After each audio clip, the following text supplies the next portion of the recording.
What is the number one way to get a plan, or the number one reason to get a plan? Now, I'm not talking about a plan for your health and fitness today. I am talking about a plan to handle your stress. So I've been under quite a bit of stress recently for lots of different reasons, which I won't go into today. But what I've been doing is paying special attention to how I'm feeling day in, day out. You know, looking for signals that are happening in my mind and body. So some days I'm just feeling totally all doom and gloom, and other days, you know, I'm feeling, you know, like I've got a pep in my step. But what can happen is, you know, not only are those thoughts playing out in my head, but you know, my belly can start to bloat, and even though I think I'm getting heaps and heaps of sleep, I'm still feeling like lethargic and tired. And so I started to think about what was happening in my life, and I went, you know what? This has got to be stress. I need to have a look at my plan. What am I doing? So I wanted to share this with you today. So this is the very foundation of, you know, having that healthy and happy life. It's to be able to manage that stress just that little bit better. And I know for many of us, you know, over the last couple of years, we've been feeling it because life got thrown on its head, right? And so we've all had to adapt and change to this ever-changing thing called life. And so what I want you to do is to take a few minutes today to think about, do you have a stress management plan? Do you do something for yourself on a regular basis that helps you, you know, come back down and feel that little bit of calm? Well, all right, so what I want you to do is to think about this. The number one reason that we all need to have a stress management plan is that it has a massive impact on our sleep. And it's one of the things that one of the studies shows is that people just can't get enough sleep, or they're not feeling rested when they're under stress. And like, why does sleep matter so much? Because when we're actually having those wonderful Zzzs, what's happening is our body is actually like doing heaps and heaps of work, right? So it is recovering, it's rebalancing, it's refreshing, and what it's also doing is reactivating our immune system. It's flushing out the metabolic waste out of our brains. So all really, really good stuff. And so if we're not getting the right amount of sleep and we're feeling like we are, like I was, then, you know, we are putting ourselves under that additional pressure, and we don't want to do that. So not only does it affect your sleep when we're stressed, it affects lots of other things. It affects our appetite. Okay, it leads to cravings. Yes, cravings. It disrupts our immune system, our digestive system, our cardiovascular system. So not all good stuff. But what it can also do is it can lead to headaches and chronic diseases like diabetes, heart disease, high blood pressure, depression, anxiety, all those things. We don't want any of those, right? So it's important that we have a plan in place. Now, we're all different people. So how you manage your stress could be very, very different to me. But today what I want to do is share some thoughts for you about how you might, or what you might put on that stress management plan. So meditation is one thing. Now, if you're not a meditator, there are some great walking meditations that I really, really love, because I'm getting out in nature and I'm actually refreshing my mind and my thoughts at the same time. So I really do love meditations, particularly when it comes to walking. So the other thing though is regular exercise. So getting those endorphins flowing and starting to feel that little bit better. That's another way to do it. Getting outside and getting into the fresh air, getting some sunshine on your face, or even some rain on your face. It doesn't matter what it is, but just getting outdoors. There was a podcast show that, no, it was a book that I read, and it was called The 3-Day Effect. And it was all about how someone was feeling really, really bad, and they took themselves out into nature for 3 days, and just the impact on their body was just amazing. So if you're looking for a good, quick little read, The 3-Day Effect, that's one. All right, what else could we do? We could journal. Journaling is really, really good to express how you're feeling, and it is just yours. It's nobody else's. You don't have to share it with anybody. But you know, the one thing that I really like to do with journaling, though, is finish on a positive note. And sometimes it's a stretch. Sometimes it is a really, really big stretch to think about, okay, what am I grateful for? What am I appreciating today? What's the one thing that's been fantastic about today? And sometimes that's a real stretch, finding the fantastic thing. But I can always find something that I'm grateful for, or something that I appreciate. So think about that as well too. When you're writing down and you're dumping down all of those thoughts, particularly if they're negative, finish on that positive note. Finish on some type of appreciation.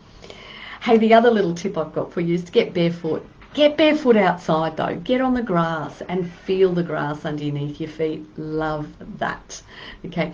Even if you can get onto a rocky surface and feel different surfaces underneath your feet, it really does help stimulate your body, make you feel a little bit better. You might have a hobby that you want to take up, and you might find that relaxing as well too. So your hobby might be, doing crosswords, or it could be colouring in. So I've just had a couple of grandkids stay with me, and so, we've spent time colouring in and playing card games. They're all fun things to do, but, I don't do them when they're not around, and it could be something that, is worthwhile adding into my stress management plan. Because I know I've got a colouring book out there that I bought a while back, and I started doing it, and then it was just so big. There was lots of little fine intricate work on it, and it was like, oh wow. So it started to stress me out more, so I needed something that was a little bit bigger to do. But that's just me. That is just me. I'm gonna tell you this. One of the other things I have on my list is that I want to learn how to play the guitar. So my grandson has a guitar, and we were mucking around. We found some how to play the guitar on YouTube, and it was like, wow, we did it like in one afternoon. We learnt this song, and it was like, okay, this is achievable. So I played the piano when I was younger. I still have a piano. But the guitar is something that's always been there in the back of my mind going, come try me. So it is something that I'm going to be going out and buying myself a guitar and learning how to play one. All right, the other thing is like finding strong social connections, so that if you aren't feeling well, or you are feeling that little bit of stress, so you can ring someone up and do a bit of a dump on them. And there are days when I will ring someone and I will dump, but there are also days where the last thing I want to do is talk to someone if I'm feeling stressed. So you will know exactly how you're feeling. Remember, this is your life, your mind, your body, your spirit, and you can tap into it and you can know exactly what's happening. So you get to decide what's right for you. Okay. What else have I got here? Get in some playtime. So I think there is nothing better than just losing yourself and getting back to your childhood. So even if that is running around like a crazy person outside, or I bought myself a mini trampoline, so I will jump on my trampoline every so often. I get up from my desk and I have a bit of a bounce, which I really love. So that just helps me feel about rekindles that childlike spirit that I have. I do like going to the park and getting on the flying foxes and the swings and the slippery dips. So just being that little bit more playful as well too. The other thing is just And I was doing this morning when I was working out.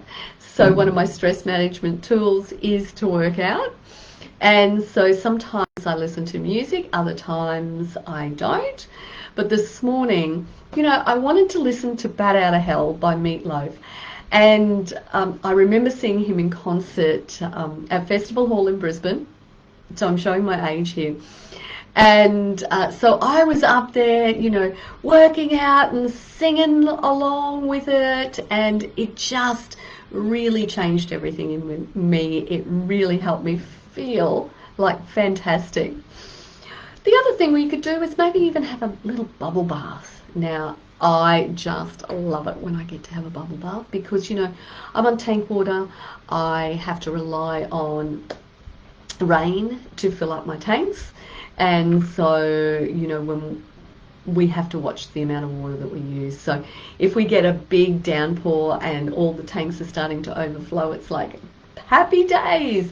I get to jump in the bathtub, I get to soak, I get to enjoy it, and yeah, it's nice. I put some candles on, I put some great music on, and I just soak in it. I love it.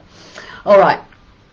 The other thing could be something simple, which is just to make yourself a cup of tea or a cup of coffee, whichever is your vice, and put it into, a nice piece of china so that you make it feel like it's a special occasion. And just sit and enjoy it, whether that be inside, outside, your special chair. You'll know what works for you. And that's something that doesn't take a lot of time, right? Just having a nice leisurely cup of tea. The other thing is to maybe have a read of a book. That could be something that will help you, particularly if it's fiction. You can get lost in the book as opposed to something that makes you think and stimulate you a little bit more, but that's where I like to go. I like those types of books. The other thing is, you might listen to a podcast as well. There's just so much available to you. Listen to music. Music's a big one. I've already talked about it. And the list just goes on and on and on. So what I really want you to do today, okay, so promise me you're going to do this today, is number one, how stress affects you and how it impacts you. So think about it, so really get in contact with yourself. Do some reflection. Get out the journal if you need to, write it all down. And then the second thing is, how are you currently managing stress in your life? So think about that. What's your current way that you manage stress? And take it to the next level. I'm going to make you do 3, okay? So what are the other things that you could do that can help you get that stress level under control a little bit? So, here at Strong Healthy Women, we believe that is all connected. Your fitness and your well-being. It comes down to what's going on in our mind, body and spirit. And it really, really is important to tap into how we're feeling and take some time to reflect on it and see what we need. So what I want you to do today is to think about, how is stress playing out in your life? And what can you do that is going to help you change that? Because as I said, I've been feeling stressed. I've had quite a bit of stress on me over the last few months, and I know how that is playing out for me. My belly is bloating. There are days where I'm just, all doom and gloom, and then I'm just feeling tired and the likes, even though I'm going to bed and getting plenty of sleep, and a whole host of other things. And what I knew I needed to do was to get back to the basics. And the basics for me is to take that time to change my energy flow in my body, to change my physiology. And I do that through sight and sound and movement. And so there are so many different ways that you might find that helps you. And so I've listed a few out for you today. So I'm Peter, I'm from Strong Healthy Women. Hope you've enjoyed it today, and take care, and I will see you all very soon. Hey, mwah. See you soon.